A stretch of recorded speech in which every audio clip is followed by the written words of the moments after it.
Today I'm actually going to be talking about why you should relocate to Europe, not the United States of America and not Canada, because of the following reason that I will explain in the video. In this video, I'll actually explain 6 of those reasons why you should not even think of moving to the United States of America or think of moving to Canada in 2024, but you should actually think of moving to Europe, as I've personally worked in the continent of America and I've also worked in the continent of Europe. So yeah, stay tuned to the end of the video where I will explain 6 reasons why you should actually choose to move to Europe in 2024 and all the years to come, and not in the United States of America and not in Canada. So yeah, the first reason is actually the job.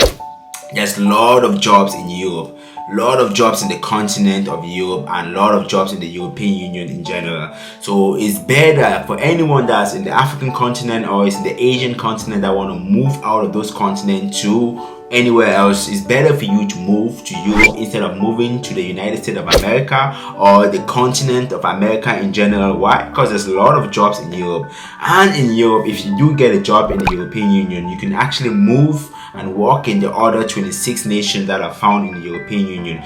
So this is something that you should actually think of. And in Europe, most of the countries that are found in the Europe, for example, you've got Ireland, you've got the UK, you've got Sweden, Denmark, and every single country in the European Union, or most of them, you can actually get a permanent residency in 2 to 5 years. But that's not the case in Canada, and that's not the case in the United States of America.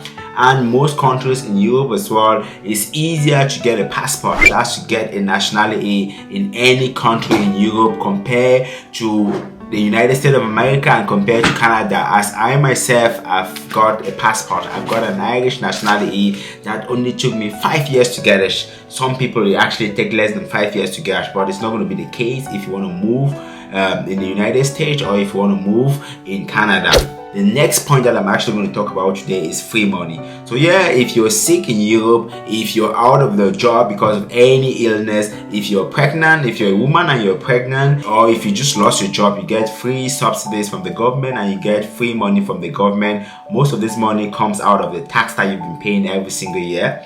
But it's not the case in America. So if you're working in the United States of America and if you lost your job, that's it for you. You're going to become homeless.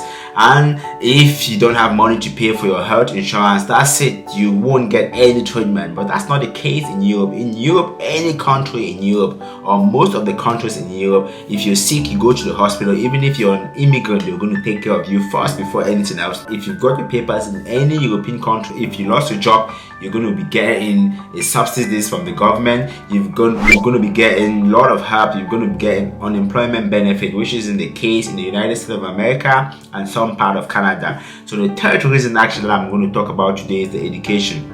The education in Europe are really well organized, and if you have an education in any European country, you can translate or you can use that education in any other European country, which is not the case in some countries in America, the continent of America, and it's also not the case in the United States of America and in Canada.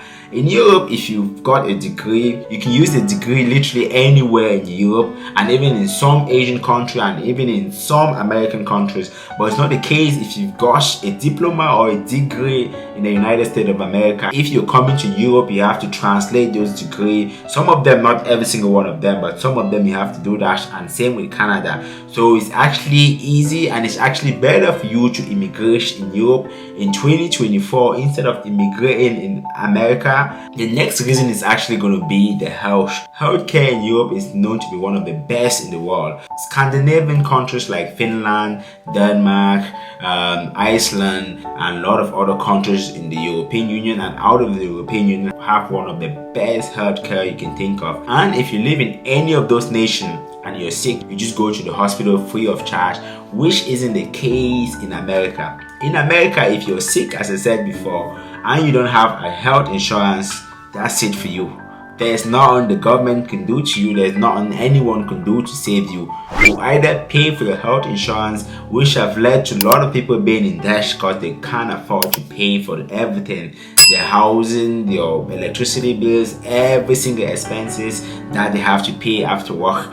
But in Europe, The health insurance is covered by the government, and a lot of different stuff are being subsidized by the government. So for any African or for any Asian person that's thinking of traveling out of your continent or out of your country, this is the best time for you to travel to Europe. So the next point I'm actually going to talk about today is the peace and safety. So as you've all known, Europe is one of the peaceful continents that you can ever live in. It's not the same in Africa, it's not the same in Asia, it's not the same in the continent of America. Europe is one of the most peaceful continents you can ever live in.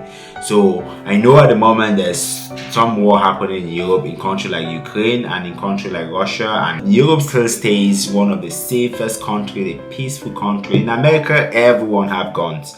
You go anywhere, you can be killed today. I've personally live in America and I know what I'm talking about. So I've personally stopped in America a lot of time for no reason, just because of the way I look like. This is not the case in Europe. And when I mean Europe, I mean most countries in Europe. This is not the case, as I've lived and worked in most countries in Europe. So it's really safe in Europe compared to the United States of America and compared to some part of Canada. So this is something that if you want to move your family abroad, you should actually think of peace and safety, because this is something that you don't pay money for. This is something that you actually love living in the country if the country is in peace and if the country is safe. And finally, the last point that I'm actually going to talk about in this video is family orientation. Yeah, in most countries in Europe, if you have a family or if you have a family, you get free education. That's primary, secondary school, university. You get free transportation for every single one of your kids. So if they're taking a plane, it's free until you're 2. If you're taking the bus, it's free until you're 6. But it's not the same in the United States of America. In the United States of America, every single one had to pay for everything. Your family have to pay for your own health care. So if you've got 10 kids, you have to pay for every single one of them to go to the hospital, which is not the case in Europe. In Europe, every single country in the European Union have free health care for any member. So if you're sick, if your family is sick, you have to go to the hospital. If you're a European Union member state, if you hold a European Union passport, it's free for you to just move to any of this country, go to the hospital, and it's free for all of your family, which is not the case in America. Some countries in Europe, yeah, there's an exemption. You have to pay for health insurance. Countries like Germany is fine in the European Union, but you have to pay for health insurance. There's exception in some countries, but most countries in Europe, if you have a kid and the kid is sick, it's totally free. You don't have to pay for anything. Any prescription, anything at all is being paid by the government, which is not the case in America and some part of Canada. So yeah, this is just something I wanted to tell a lot of people that are planning to move out of Africa, planning to move out of Asia, to come to Europe or to go to the continent of America, that include Canada and the United States of America, that you should think about this point before you even think of traveling. So yeah, thanks a million for watching, and I can't wait to see you in the next video, which is going to be posted up there.